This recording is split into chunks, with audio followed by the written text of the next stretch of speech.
Hi, good evening, everyone. We are finally live for this session. Apologies, it took some time because I've been facing some technical issues, as you can probably tell. My camera is not working today, which is hopefully the first and the last time this ever happens. But we still decided to, give this a go because, anyways, the focus is going to be on the words that are said during the session, and we have, three brilliant speakers with us today in Rohini, Shraddha, and Shahan, and they are just here backstage. So we are just going to bring them now with us. Kritika, can we please bring the three speakers to the stage? Great. All right. Hi, everyone. How are you all doing? Great, Arjun. How are you? Hey Arjun, doing good. Great, great. Thank you so much for doing this. And again, apologies for the last minute glitches. I think we should dive right into it. We have all three of us have communicated before and worked together in different forms and fashion, but ultimately on the very ambitious career transitions that you all have been able to achieve in a tough job market. And at Pivot, as the founder of Pivot, I come across hundreds, if not thousands, of people undergoing similar kind of transitions. So I thought it would be good to understand from you all, what is the secret sauce? How did you all actually do it? All of you have had achieved similar goals, but in different ways and in different markets. Shraddha, for example, you're in US, and Shahan, you work in branding and marketing. Rohini, you ultimately chose the path of an entrepreneur. So very different types of use cases that we have here. So without further ado, we'll get started. What we'll start off with is a quick round of intros. I can go first. So for those who don't know me, my name is Arjun. I'm the founder at Pivot, and what we do at Pivot is basically help people with career transitions in the different forms, as we just mentioned with the three speakers that are here. So whether you're thinking about changing your not just company but domain, your industry, your level in the organization, sometimes you're starting something of your own. These are all different types of areas that we cover, and in each case our end goal is to help you land your target role. We'll talk more about what we do, how we do it, how we help people navigate job markets throughout this conversation. But I would turn it over to Rohini first. Rohini, welcome, and Thank you, thanks Arjun. again for doing this. If you could just share a little bit about your professional background, your career journey, and where you are today, that would be great to start things off. Right. For those of you who know me and don't know me, obviously my name is out there, Rohini. I have been the founder of Elevate, a platform that I kind of came up with when I was on a sabbatical. So Elevate primarily is a platform that is designed for anybody who is looking, to take the next step in their career. Definitely, I'm not a competitor to Arjun. Just calling it out, but it in a I wouldn't say in a big scale, but in a much smaller scale. Some people just want to kind of talk to somebody and figure out how they want to progress. So for them, I'm more of a a career coach. There are people who want to get their resume makeovers done. So for them, and the LinkedIn profiles look better. So for them, I am their career makeover specialist. And for any of the other people, sometimes I even help them find jobs, but that's purely on a goodwill basis. But by qualification, I'm in HR, did my MBA from IIM, and was at my peak of my career, if I can say that, when I actually quit and moved to Rajasthan, where my family was relocating to. And then Elevate just happened. It was a very very non thought through decision. It just happened. It was never decided. That I never thought that I would be an entrepreneur, and finally I became one with Elevate. Perfect. Great. Thanks so much, Rohini, for that. And yeah, I mean, there's definitely now commonalities in what we do. So, I think that's a good thing. The more that people are helping others in a professional and high quality manner, I think the better off we are. Sometimes it's okay for different brands or different individuals doing the same thing because we're just starting in this, and, there's so much to be achieved. But thank you for sharing that. I think we'll go with Shahan next. Shahan, again, welcome to today's session, and thank you for doing this. If you could just share a bit about yourself, that would be great. Sure, sure. Yeah. So first of all, thanks for having me. As some of you may well know, or of course may not, My name is Shahan Manghani. I am a purely by experience, I'm a marketer. I started working about 4 years ago with my career in content and social media in the sneaker and the fashion industry. And I guess I've been pivoting every year without really knowing. I had the opportunity to switch from fashion as a space to tech.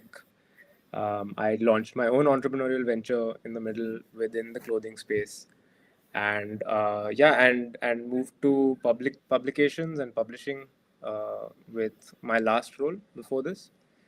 And as well as that, and following that, I was doing a sort of a freelancing stint, which kind of took about, I think, a whole year.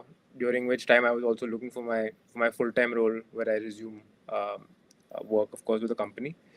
And so, yeah, after about 3 or 4 job switches, which have led obviously subsequently to career switches, now I work in at Ampverse. Ampverse is a gaming and esports company. We create marketing solutions for young, up and coming brands, especially brands that want to sort of connect with and target Gen Z. So, in a weird sort of serendipitous way, it brings all my past experience right up to the forefront again. And yeah, my role is basically it takes aspects of my content experience, some of my entrepreneurial experience, and my current role is obviously more like a brand strategist. I have to connect the dots for brands, put some ideas together, and make a business case for it. So yeah, that is kind of the journey so far. Amazing. Yeah, I think Sean, seeing your journey up front has been, quite inspiring the way you have gone about things because I know it's been, you have lot of star qualities, but the market is just brutal, right? And I know there have been a couple of things where we felt very positive about the way things are going, but then there would be a curveball out of the blue. So we'll, discuss that more in detail soon. But thank you for sharing your journey. And Shraddha, finally, welcome and thank you for joining on a, I think, early Thursday morning for you. So, yeah, if you could just also share about yourself and your career journey, that would be great. Of course. Thanks, Arjun, and thanks for having me over here. It's wonderful to share the panel with the other two speakers. So, as you know, I am Shraddha, and I come with around 14 years of global experience in the HR domain across IT and finance industries. My career journey has been quite diverse. I began as an engineer in 2010 with Tata Consultancy Services, one of the biggest IT conglomerates. In 2012, I transitioned my career into HR, a field which I found immensely fulfilling and rewarding. This led me to pursue my HR in 2015 and another master's in organizational psychology in 2021. Why I specified these years for all of y'all today is more to talk about the transitions that I have seen in my career. And though I was with one organization, TCS, for all 14 years of my work experience till early 2024, transition in each role has been very special, which I'm going to talk today in more detail. Within TCS, I did various HR roles, right from staffing, engagement to total rewards, employee experience. My work took me to different geographies: India, Asia Pacific, Singapore, and South Korea, until early 2024, where my family decided to move to US. So leaving behind a settled career, a good role, a high flying profile, we decided to move to US. So it was about embracing new market challenges and new beginnings for everything. So with 14 years of TCS, I quit TCS and I joined PNC Bank as a senior business analytics consultant for HR compensation. And this transition was difficult. I must humbly agree to that. And I'm sure I have a lot of people listening today going through similar trajectories and transitions. Each change in the job profile is significant and opens up a lot of opportunities, but it is how you look forward to those opportunities is that is how the transition unfolds for you. So I think today this is the platform for us to share our learnings, the goods and bads that we have seen in our transitions. So that's about me. Looking forward. Thanks, Arjun. Great, thank you, Shraddha. So I think where we can start. There's so much to cover here, right? And that's one of the things that when people come to us looking for support and guidance, most of the times the first question is, I don't know where to even start, right? And in my view, because now I have done this so many times, and while there's no one perfect answer, I feel like the starting point has to be something where you bring clarity to what you're going to do next, right? Rather than diving headfirst into it and just kind of implementing your transition to your next role. You need to know, are you going in the right direction, right? Because most of the folks have had some experience, right? It's not like freshers out of college. They've had some experience, and we are trained to kind of just go with the daily humdrum of our lives and careers and not take a pause. So my first question is, and we'll start off with Rohini, is around clarity, right? When we first started working together, Rohini, on your transition, right? One of the first Yeah, things was understanding what kind of roles would be the right fit for you at this stage in your career. So, right.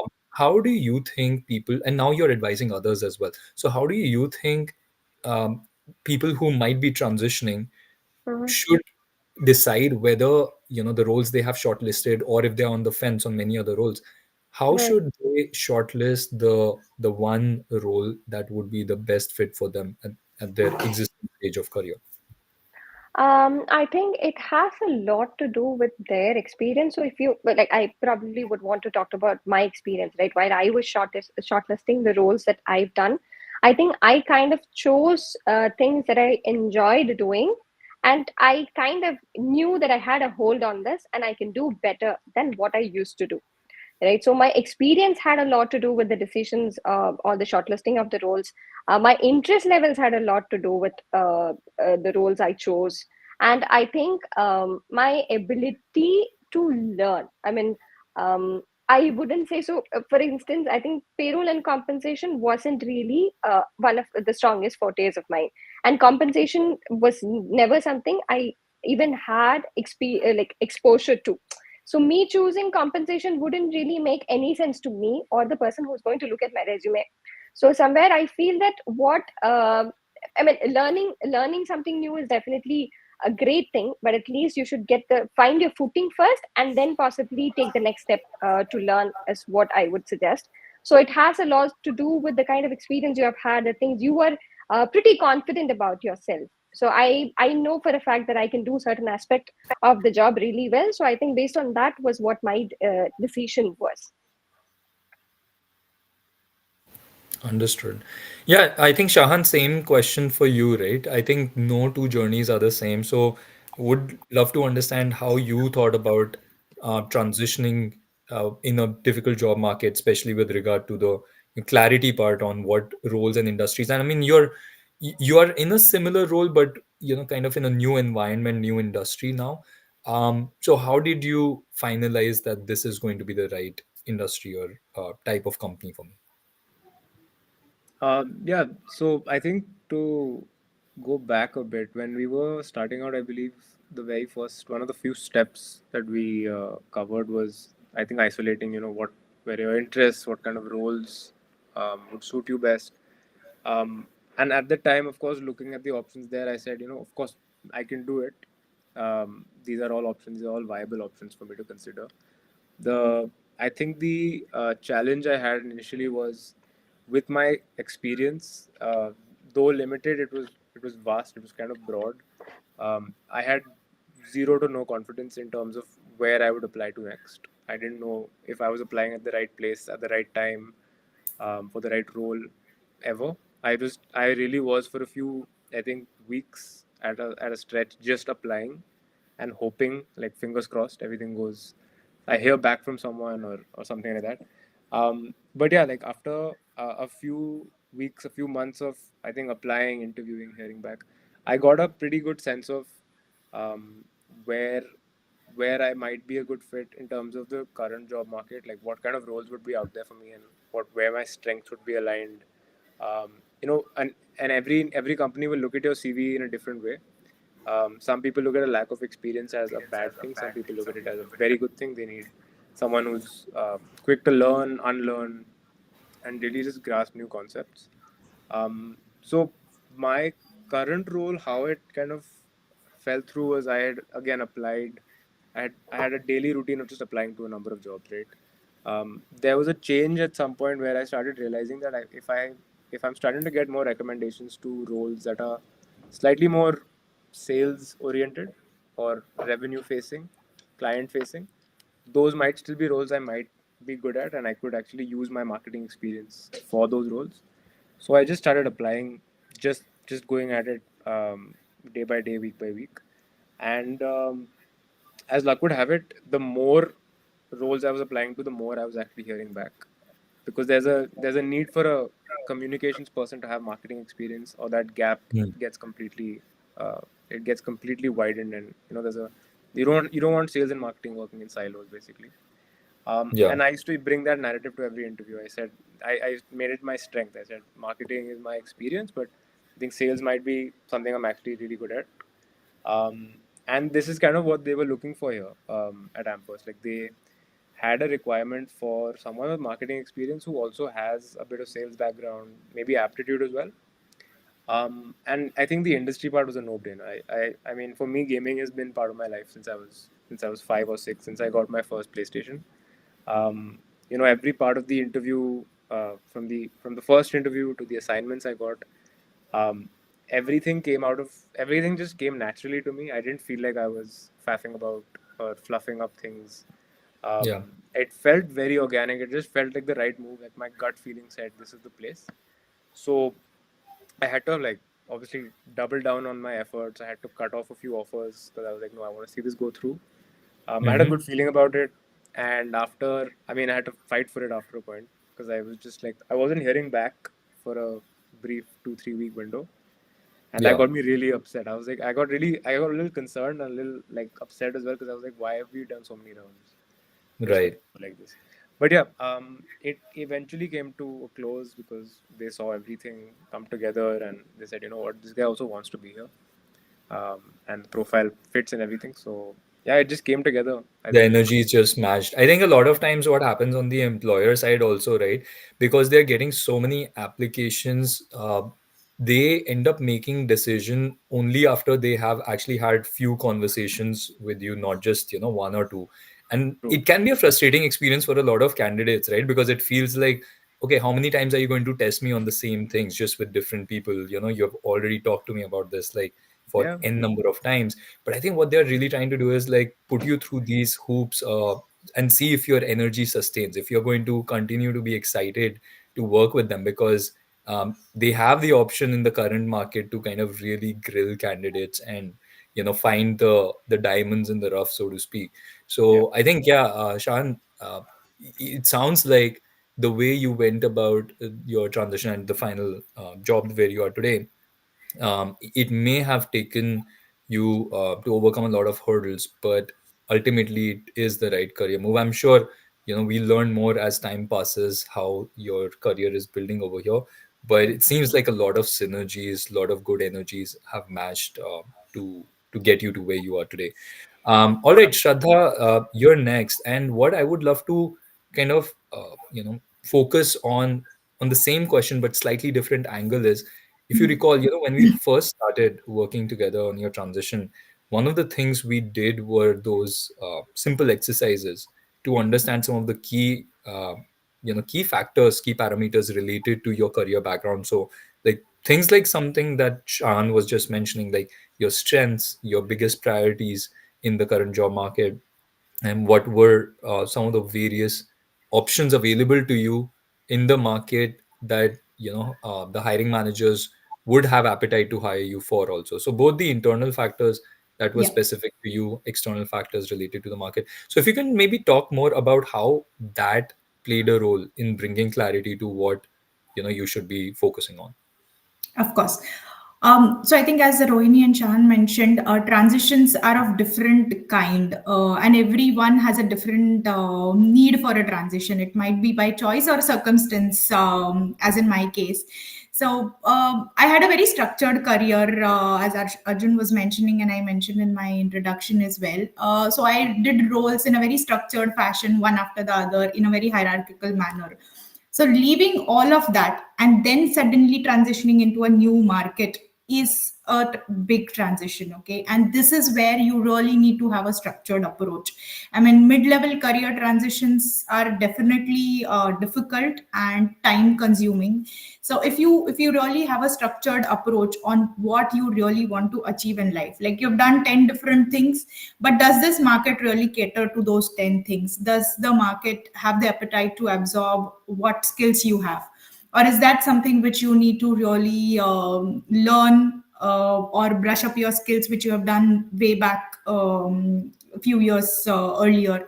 So that groundwork is very important. So in my case, when I moved to US, I think that is where Pivot and Arjun's team helped me to understand the detailed factors that affect in this market to find the right job.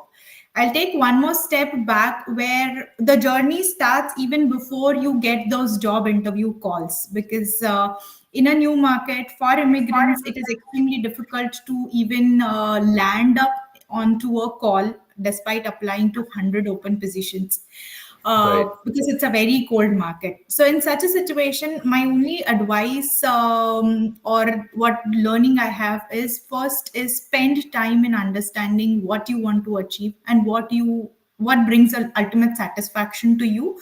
Having said this, do not forget what the market is offering, what skills you can scale up to. Like in my experience, I was very strong in compensation and I wanted a leadership level role. As I mentioned, that I had a structured growth in my career. But am I ready for that structured growth in a new market is something which I need to answer. So list down the pros and cons of each goal based on your abilities, your personal situation, the need, and the level at which you are searching for. Spend enough time, do not rush into the process. And that is where I think you should connect with people like Arjun and many others. There are a lot of such forums where you can connect, and talking to all such people and validating what you are thinking is right or wrong is very important. And I think that helped me to land into this particular job. So that Yeah. was I think, Shraddha, one of the things which you also did, I think, along with Shahan and Rohini, is like you just said, right? It wasn't just me. There were other industry experts within HR, having different types of experience that you spoke with. So, what kind of, you know, kind of benefit or advantage you saw from that perspective, especially when we talk about like getting parity on the right role?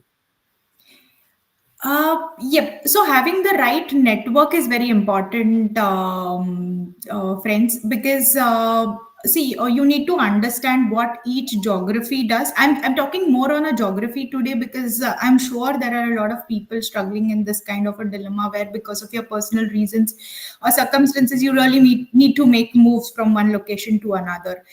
And that is Mm. very frustrating because your family is not there with you. You have left behind a lot of stuff back home, and starting fresh, you definitely need to give a serious thought to it. So in such situation, I think the network and the connect with the mentors from your target industry really helps you to understand what you need to do. So what we did is, I think Arjun was referring to our conversation. So what we did is, I had 10 things in my mind that I can do this, I can do that. And when I started talking to Arjun, the conversations were, I remember the first conversation where I told him, yes, I can do this, I have done this, I have done that. And it felt like I have, it's like master of everything. I'm able to do everything, but I'm not able to find the right job. So find your right job, you need to have two or three specific goals. It cannot have that I can try everything. Otherwise, it's going to be very difficult to land onto a job. So Yeah. to find out those top three things that I want to achieve in this market, I think the network that I built along with help with Pivot was crucial. Yeah, yeah. Great. Thanks for sharing that, Shraddha. So, one of the things all of you have spoken about is kind of the skills that you have from your, career journey, and how does that translate into the next role. For example, Rohini, you have obviously had quite a well diversified career in terms of different types of roles you have had within HR also, right? Right. Same thing with Shahan, right? He was talking about marketing and sales, and Shraddha, you just mentioned having, being a jack of all trades, having a lot of diverse skill set. So let's focus on skills a little bit, right? Because when we are transitioning, two things happen. One is we do feel that we are not starting over because we have had a lot of experience. We are not freshers, right? And that makes us feel like, okay, I will be able to do certain new types of job even if they require new skills, because I have done that in a different form or fashion, but they can be applied in a new role, right? Like for example, if you have good communication skills, analytical thinking, critical thinking, you can bring those transferable skills to different types of roles, at least within HR, right? If you're in HR. Now, that's the first thing. The second thing that happens is we also simultaneously feel this imposter syndrome, right? Like that we are not going to be able to make it, because once you actually just dive into job search, you're going to get a lot of rejections, right? And at the Right. same time, when you're reading JDs, you'll see that there is at least 30-40% skill gap, which you don't have, right? Especially if you're transitioning to something new. So, Rohini, based on your particular experience, how do you think people should kind of navigate this conflicting experience that they have, where they sometimes feel like, okay, no, I can do this because I have experience, I have skills, but at the same time, there are new employer requirements, new skills that are emerging which they may not have gained yet. So yeah, Right. if you could share your thoughts from your journey, that would be great. So I think somewhere again bringing in the HR angle, since I have that background. So HR analytics, I think, was one of those things while we were speaking that we both of us were considering, hey, do you want to do this? Do you don't want to do this? Right. So I think at that point I was clear that I don't have a clear background in HR, but I've done some sort of data analysis, but not exactly something that would really fit into any of those JDs that I found, right? And somewhere I think I was also under the impression that probably a course, at least an introduction into that might kind of help me. But that again had to do with my willingness to learn, my ability to kind of grasp on new things, which I was very confident about. But at that point I wasn't too sure if I should really go ahead, and I think that's where I kind of relied on your team and the experts that I spoke with. If Pivot kind of introduced me to a larger network of people who I can speak with, I can understand if that is something that I can really do, right?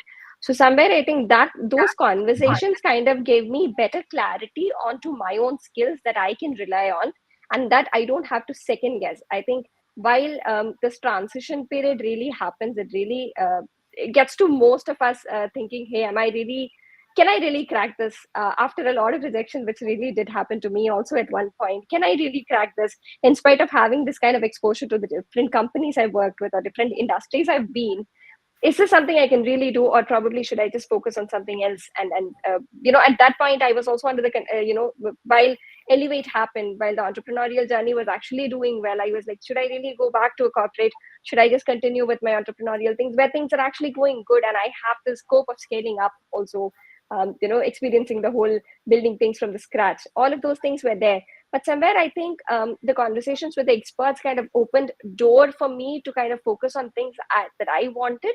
And at the Mhm. moment I think I was advised, maybe it's not it's okay if I don't have to pivot, and I can just focus on what I have and just polish that a little bit more. Yeah. Yeah, I think that's a good insight there. A lot of times we forget that we have certain strengths that we should really build on, focusing so much on the things we don't have. That's a very good insight. In this market, there are a lot of times when the external market will make you feel like, even though You're you not may good have enough. 80%, yeah, exactly, that Yeah. you're not good enough, because you may be 80% there but 20% lacking in something. And you will hear a lot from employers and recruiters about, oh yeah, this 20% that you don't have, this is exactly what we were looking for, kind of sidelining the remaining 80% overlap that you actually do.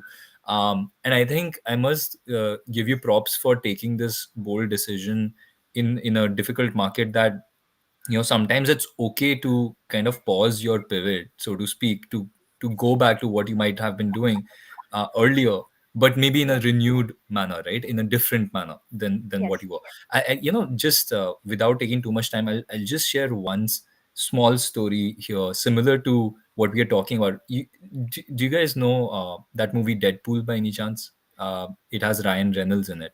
It's done phenomenally well. It's a Marvel or Hmm. DC Comics movie. Yeah. Basically, this actor Ryan Reynolds, who's a Hollywood actor, for 10-15 years he was doing roles in movies and getting moderate success. He was kind of a B grade actor. And then in, I think, 2010, he decided that he was not getting the kind of roles that he deserved. And he started writing his own movies, right, along with other co-writers. And he took 6 years to write about Deadpool. And Deadpool was the first major success that he achieved. And it was through the power of his renewed kind of way of working within the same industry. So sometimes pivots happen in the same industry, in the same type of role, just you end up working in a different fashion. So I think, Rohini, to some extent, perhaps this could be said for you, where Yeah. you've gone back to the same thing, but you may not be working in the same exact way that you were working earlier, right? True. And True. Yeah. hopefully that would unlock greater levels of success for you. So, Shahan, let's bring you into this conversation. We actually have a good question here from one of the audience members already for you here. He seems to be complimenting the entrepreneurial journey that you have taken earlier with Godspeed. And I think if we can take this question, but also focus on the skills part, right? Because that's essentially, I would say, the crux of this question. How did your experience in a very different role as an entrepreneur earlier kind of work out for you in new roles where you were a full-time employee? What kind of skills did you gather there that you ended up really leveraging and kind of differentiating your profile for in new roles? Yeah, I mean it's a good question, and I mean, Tarun, thanks for asking. So the thing is, when I started Godspeed, my Godspeed was the name of my clothing company. Um, it started simply because I had experience working in and around the fashion space. I was, day in day out, I was interacting with founders and creative directors of these brands that were coming up, and I think the uh, only motivation, of course, was okay. I was 16 or 17, and I wanted to start a clothing company, and I wanted to make clothes for myself, and that was really it. I happened to have an interest. I saw how, let's say, relatively easy it was to start and scale, and also I think I had tremendous amounts of confidence in my idea at the time, because I felt like, taking racing apparel and like racing aesthetics and putting it onto clothes wasn't happening. It just felt like an opportunity that had to be addressed. All this was happening while I was at the time also working a full time role. So in a sense, it was really me making the most of that opportunity, and I think making lemonade really was a theme for a long time. I I really wanted to maximize everything I was doing. So I think, yeah, it came to me naturally. It unlocked parts of me that I didn't really get to access at work during my full time role. Um, and I was lucky to have a bit of a gap between roles where I was able to explore this and sort of justify that gap being there as well. I think that was another part of it. I felt like I had to justify the gap, and you can say career break, you can say sabbatical. I had a few months where I really didn't know what I wanted to do, and I felt like I had to do something, and this is just all that came out of it. So, to answer your question, I guess a few things it helped. The experience kind of helped with. Obviously, one is the courage factor. So if you can pull something like that off, you have sort of you get a bit of a boost in your confidence that will last you a little bit longer after it's done. And that really it helped me tremendously, because I was able to approach my full time role with the same sort of confidence and that same courage and that boost I got. Secondly, there were things in my role that I wasn't able to do, that I got to do for Godspeed, for my own entrepreneurial venture. And I felt like the good thing I was doing there was I was filling in gaps in my skills. I knew I had good communication skills. My creativity was taken care of on both fronts. There were things like, directly dealing with customers and taking care of the logistical side of things, the finances of the business, um, things like, I think generally just looking at the business from a 360-degree view and saying how am I going to grow this, and how that translated into my full time role was I had to take more ownership of the things I was doing, so I could look at the bottom line at the end of the day. Yeah. So I guess in a lot of ways you could say, yeah, I had to adopt an entrepreneurial mindset. It helped with my full time role. It absolutely helped my entrepreneurial venture. And it was it reached a point after a few months of operating it where it really just became a creative outlet, and it felt like something that there was no pressure for it to really like make money for me, and I'll quit my job and I'll do this full time. I was very clear about the motivation there, so I didn't put that undue pressure on myself. There was a lot of people pushing me to like take it to 10x, 100x, whatever. But for me, the motivation was very clear. I wanted it to be fun. I just wanted to make clothes for myself. No Yeah. one was doing it. It happened to make money on the side. It was like, you could say it was pocket money per month. There really wasn't that much Yeah. finance out there, but yeah, I think having the initiative to sort of take steps for yourself, for your own personal and your professional growth, and then making sure that you obviously transfer those skills to what you're doing for a job. Right. That was probably the best thing I could have done. Just making sure that both bases were covered. Yeah, I think what my key takeaway there is that there are definitely a lot of different types of switches happening out there. I mean, yours has been kind of a more drastic one from entrepreneurial role to, a full-time employee, and in that also you have made a couple of pivots. But you always take something away from your experience that can be applied to your next role, despite what the world might tell you, right? It might tell you that, hey, you can't do this because the new role is different and it has completely different JD. But like you said, as an entrepreneur, you really took ownership of the P&L. You really understood how you drive revenues, how you grow the business. And as a marketer, and perhaps as a salesperson in your next avatar, I would say that you're going to really bring a lot of those skills to fore, which will impact positively not just your career but your employer's business as well. So I think, yeah, that's a great takeaway there, Shahan. Now, Shraddha, just to loop you into this same conversation. Now, you've also had varied experience during your career, right, within HR. And what I realized was that, um, like you said, you had a lot of deep experience. It wasn't just high level experience. So it took us some time to kind of understand what what role to pursue. But how did you, when we were thinking about transitioning, how did you think about your skill set specifically in a new market, right? So we don't have to Mhm. talk about geographies per se because it may not apply to everybody, but there were certain things that you knew, right? Like you'd done HR, you'd done comp or certain other things. So you might have felt like, hey, I have done this, but then you were in a new market where you didn't know about the regional trends and the cultural context and those kind of things. So how did you feel like you will be able to leverage your prior skills, but at the same time there was this gaping hole in your experience in the US market? How would you bridge that gap? Yep. So, I mean, in interest of time, aligning to what my other co-panelists said, learning is definitely crucial, and it has to be a continuous journey. So, when I came to this geography, I think I had plethora of experience in the past as well, but it was not relevant to US. Okay, and this can happen with anyone when you go to a new company, new industry. You may not be relevant exactly over there, but what I picked up from here is HR analytics, which was something which is very technical. If I know the technology, it can be applied to any domain, any particular industry. So that is where, after going through a few conversations, few rejections also in this process, I picked up HR analytics as something which I think would be relevant and I would be able to scale up easily. So what I would suggest over here is I started learning new tools, new coding languages. Despite having a employee facing role experience, I again made a pivot to start learning technical languages and tools, and that is where it helped me to land into a job here in the US. So my suggestion over here is, one is continuous learning. Yes, definitely it helps. And secondly, identifying what can be transferred from the past and brushed up a little bit for you to be ready for the fast changing market is something you need to identify. In my case, it was HR analytics.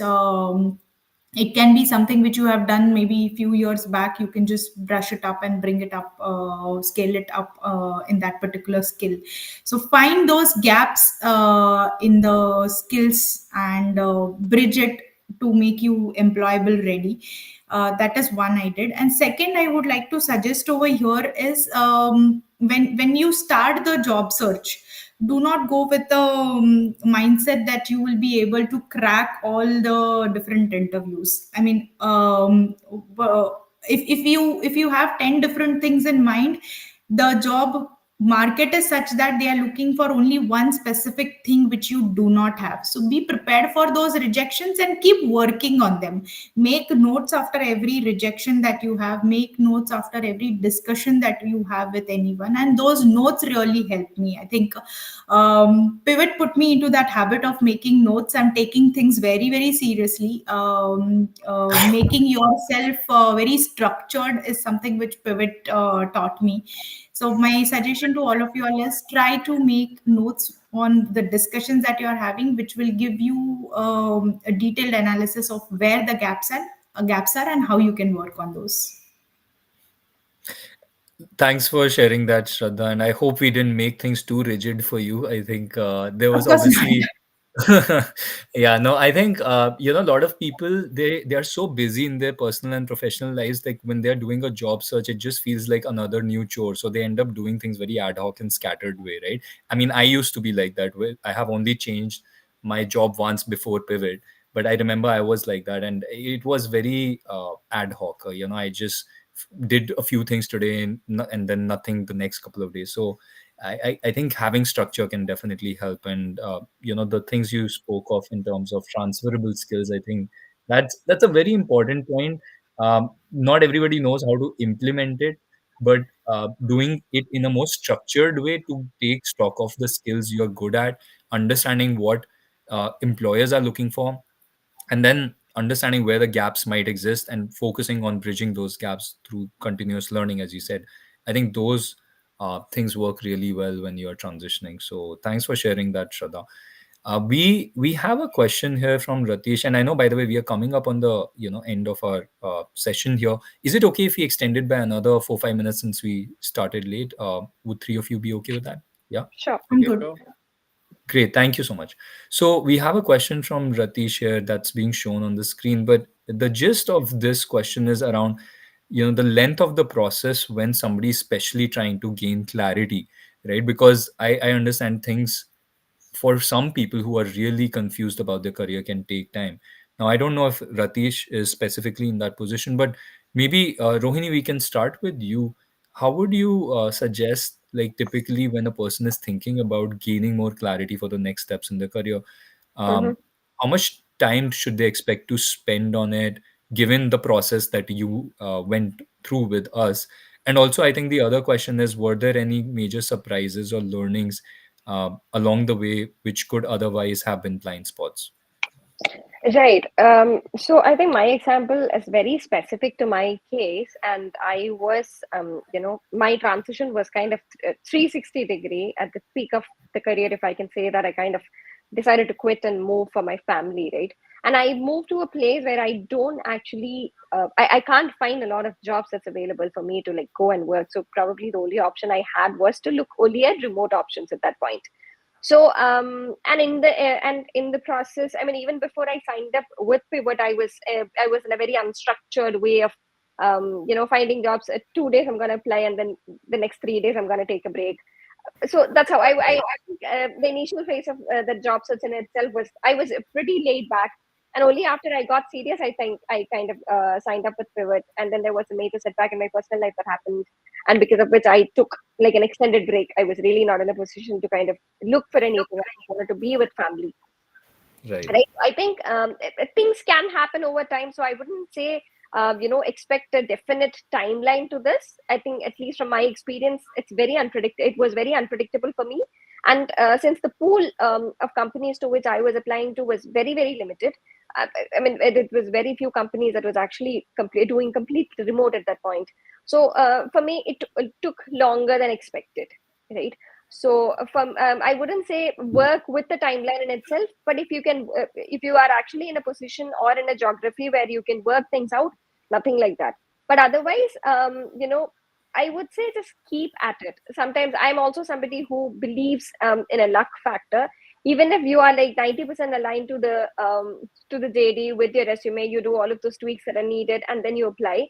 There is a possibility that you might get rejected for probably that one thing that's missing, which is very crucial Right. for the company, right? So I wouldn't say work with the timeline in itself. It will happen when it has to, but that doesn't mean you just give up at the second rejection or probably even the 10th rejection. I think the amount of rejection emails that I have in my inbox are like more than probably the acceptances or the interviews that I've actually had. Yeah, I think that's just part of the process, you know. The rejection is something you should just take in your stride when you are applying to jobs, and especially the current market today, right? Like sometimes Right, people come to us and they say, "Hey, I've applied." My mind is boggled when people tell me this sometimes. They're like, "I've applied to 500 jobs. I've applied to," some people said, 1,000 jobs, and I'm tracking these jobs because in US, everybody, see, we work in India and US market. So in US, a lot of people track their jobs where they have a habit of, being structured, and they tell us I have 1,000 jobs, and they show me their screen with the Excel and everything. They say how many right, interviews? 5 interviews, three interviews. And right. it's amazing how people muster the initiative and courage to kind of keep going. That is needed. That's the need of the hour. But Right. I And think I your also answer. want to kind of add one example here. That's so my husband was somebody who again was an entrepreneur, and right now he is associated with one of the major corporates, right, in a mining segment. So I have seen him so structured in his application, and it took him 1.5 years to actually land the job that he is at right now, right? Yeah. So through that 1.5 years, I've seen him push through rejections, seen him go through like absolutely no response from the recruiters or whoever he's going to talk to, probably one conversation, and that's about it. But when it happened big. So the 1.5 years, I've really seen him be at it. I'm not sure I would have really been able to do that. Right. Yeah, no, I think I completely echo that. I've seen so many journeys up front where sometimes it has happened within a month. Believe me, like some pivots have happened within a month, and some Right, pivots have taken like with us at least 6, 7 months. And right. most of the times we see the entire transition happen within 3 to 4 months. But I'll just quickly bring in Shahan and Shraddha as well, in the interest of time. Shahan, just if you can maybe talk about the job search part. I mean, you can also share any thoughts you have on Ratish's question, but a lot of people are thinking about specific job search strategies on converting more resumes into interviews, more interviews into offers. What are some of the key things that have worked well for you to be able to get more interviews? Because I know you lined up quite a few interviews, right? I know you've given decent number of interviews, which is not easy in this current market. So how were you able to land those, and again, like, how did you convert them into offers? Yeah, I mean, so a few things here to sort of answer Ratish's question. I would say, uh, look, when you're starting the job search process, you kind of there's a reason you're looking for a job, right? There is going to be some sense of urgency that starts to come from not just within but from outside. You don't want to feel like you don't want to take a month that turns into 3 months um, that just goes by saying I'm looking for work, and that's my job now. That definitely was the case for me, and I learned it the hard way. With that being said, uh, I think it helps to set some sort of a target for yourself. Like, say, I need to close the loop on a few places, and I need to finish the job search within the next 3 months. That gives you the ability to structure your search, how many places you actually follow up with, how many places you apply to. I think my major insight here was I think I was very intentional with where I was applying for 80% of the roles I was applying to. Easy apply is the worst thing on LinkedIn right now. You just don't get anything done with easy apply. And the ones that ask you to go to an external website are the ones where you actually end up dropping off, and I've done that a lot. I had to really force myself to just apply on an external website where it's asking you to fill your resume out, upload your resume. It's very cumbersome, but those are actually I think those are the jobs where the recruiters also know, like, the person who's actually getting through to the end is probably someone you should talk to. So that's one thing. I think some sense of urgency always helps. In terms of looking at the pivot part itself, of course, you're looking at new roles, you're looking at familiar roles. Um, I was looking at a lot of roles that were perfectly in line with what I was doing. Um, any pivots I've done in the past have been, either very straightforward. You're going like up the ladder, so to speak, and you feel like, okay, I've been doing this for so long, now I need to do this, now I need to do this. Maybe not the case. I was certainly climbing upwards, and I moved a few steps sideways, but I realized, I think my the changes I was making weren't super. They weren't the best fit. And so having that time in the middle while I was applying to not just familiar roles but also completely new roles, it really helped sort of make things clear for me. I was seeing no results with the companies I was applying to, at least the companies I was hearing back from, Mm-hmm. which led me to then look outside. And I guess this is where I would say your network and your, I think the people around you, this kind of helps. They will give you advice, or they will try to give you their their take on things. It always helps to hear. I think one of my best friends actually told me, uh, he was telling me how I'm naturally very conversational, and I think I'm very social, as much as I seem like I'm completely not. I'm very introverted, but I can be an extrovert when I need to. And he said that's something that he has as well, but his role is primarily sales. And he said, you can try something with sales, and it doesn't have to be a pure sales role. I'm sure there are places out there that could use your previous experience, but in a slightly different capacity. um, and so that's how I led that that's kind of how I started looking for work for a while. That's how I landed the current role I'm in. The Mm-hmm. title of the role looked nothing like I would something I would apply to. The JD mentioned stuff that I was not completely familiar with or even comfortable with. But sometimes you need to take a shot on something, even if you don't feel qualified for it, even if it doesn't make sense to you necessarily. There's something about the role that you think might work out, and you might want to explore it. So that's really something that helped me, I think. You know, being open-minded, Yeah, taking advice from people, and I think also just, yeah, following through. Like, sometimes you really need to fight for your pivot. I'll say that for sure. A pivot absolutely. is not in the books for everyone. You need to make it happen. Sometimes it's very smooth and it can happen in a few rounds of interviews. Sometimes the company is iffy and you're iffy and it's visible. Yeah, you kind of just need to do that. You need to, like, make the extra effort, go the extra mile, just to sort of make it happen for yourself at the end of the day.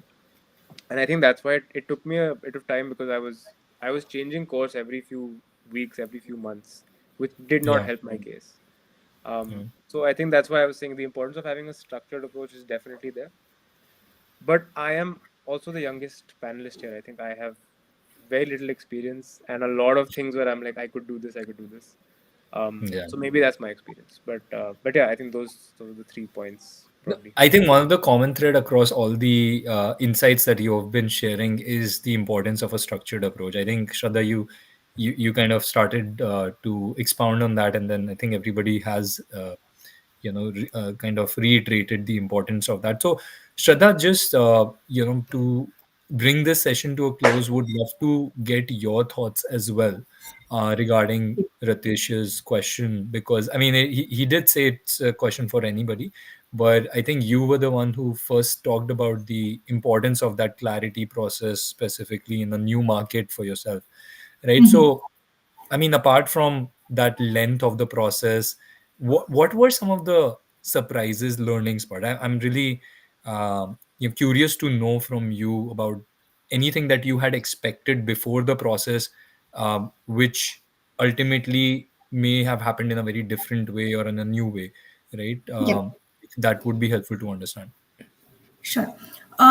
Yep. So I would like to touch upon few things over here since we are towards the end of the session, and I feel these are really important for all of us to know over here. One is a surprise. Definitely, there are a lot of surprises, and you need to be courageous, as Shahan was mentioning. Go all out, apply to anything that you don't find on the JD, but you are confident enough to talk about it. Go ahead and do it because that itself is a learning. So those are some of the surprises I would say. But having said all of that, having that one or two unique value propositions that a individual that as an individual you can bring to the table is very important. Branding yourself is the last leg of this entire process of self awareness, and that is very crucial. And I would suggest that that helped me, because out of the 10 things that are there in the market, 10 things that you see in the JD, but how you can do it differently, how you can set apart yourself from others is something which should come evidently on all the platforms that you're working on, be it LinkedIn, be it your CV, be it what you talk in your introductions. That UVP is really important. And the second thing I would like to touch upon very quickly over here is strategic networking. Knowing professionals from your industry and understanding how they have gone through the similar situations is another learning that I had in this entire process. It was surprising when I spoke to a few people how they changed their journeys, influenced me to change my path of thought process, influenced me to change my way of searching for jobs. So network strategically is the second thing I would like to suggest. And the third thing, Arjun, I'm not sure if that was part of the discussion that you wanted to share, but seeking feedback and testimonials is extremely important. So go ask for feedback. We generally hesitate as individuals to ask for feedback. Even if it is a rejection in an interview, go make that connect and ask for a feedback and look at it very positively. It is a journey, it helps, it rewards you at the end of it. And finally, I would like to say that be consistent in what you're thinking. I know there are a lot of professionals. I think Shahan is a very good example that you can keep trying different things, but be consistent at least in one thread. Like, I mean, again, quoting you, Shahan, sorry for that, but you were consistent that you want to achieve this. You want to work only in this kind of things. That's where you were able to filter other things. So be consistent in what you want to achieve. Either it is a pay, or it is just this designation, or a particular skill, or a particular industry or company. Have those consistent approaches. Do not keep changing, otherwise then your search is going to be forever. So to coming back to what Ritesh was asking, the time that this process needs is individual and personal for everyone. It can be a month or an year also, but be consistent and strategic in this entire journey, and I'm sure the pivot is going to be there for you. Amazing. Very well said, Shraddha. Thank you so much for kind of articulating that in such a good and a passionate manner. I hope it has left a mark on whoever has joined us today. And I wholeheartedly agree with everything that has been said. Especially the consistency part, the use of a structured approach, strategic networking. A lot of the things that you said are kind of the core pillars of making your pivot successful. So a lot of great learnings here today. I think we are ready to wrap this up. I know we have gone beyond our time here, so I would like to thank everyone who joined us. Um, I hope you were able to take insights that you can apply actually in your own career transition. Also, if you are looking for any type of support in your career transition, do check us out at mypivot.work. You could also reach out to Rohini, since she is helping a lot of people implement their transitions and land new jobs, and also speak with folks like Shraddha and Shahan, who have had tremendous experiences. Um, that's one of the core propositions that Pivot has. We connect you to people who have been in your shoes and been able to make successful transitions, right? So Do check us out, and thank you again for joining. I hope you have a great rest of the evening, and special thanks to the speakers. Very, very grateful for you to be able to make time for this, and also sharing such a wealth of insights that can really impact a lot of people's careers. Yeah.